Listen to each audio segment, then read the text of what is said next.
When you are buying a product from an industry that you're not very well familiar with, or buying a product for the first time in your life, and it's the first time you're meeting this industry, it's quite easy to slip down the road of, oh my God, that's 50% off. Amazing. It's only happening this week.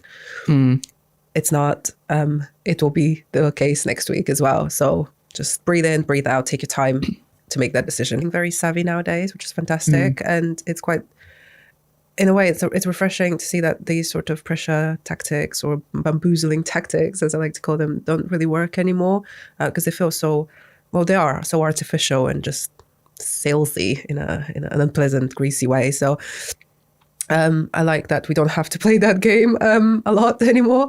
But yeah, even with things like Black Friday, you see that a lot. It's the same thing in January. There's a lot of inflation that happens of the prices in advance for a period of time to then drop these costs on the day. But then effectively you're still paying the same as how much a thing costs. And when it comes to 0% finance, it also leads to the question, in my head at least, if this company can afford to inflate the price of the product to put in it the cost of offering finance. In those circumstances, it's usually because it's leading up to our suppliers' year end, and they want to make sure they hit their targets, or it could be a notable downtime as well. So they put that offer in there, an incentive for people to buy, but they back the smaller businesses.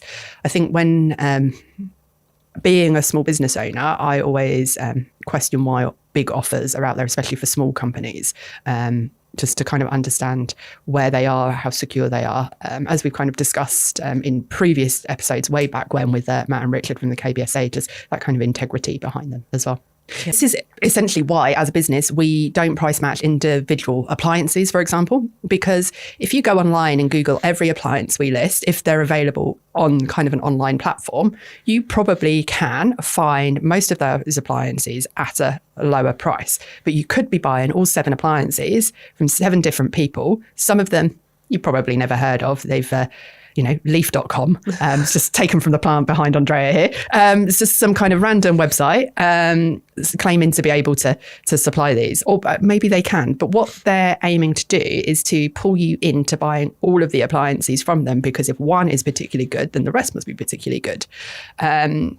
So that's something that kind of occurs. And for us, we're offering the advice, the cooking demonstrations, you being able to touch and feel these products. These all have an additional value when you're kind of considering that purchase, and therefore a cost associated with that as well. Oh, winter colds. So that's something that's kind of out there as well. So if you're prepared to spend lots of time trawling, being in for 7 different deliveries, being able to deal with any damages that might occur on delivery, getting that sorted, prepared to potentially pay for return visits if something is damaged or faulty because it's not under our remit, then great. But that may be a short-sighted,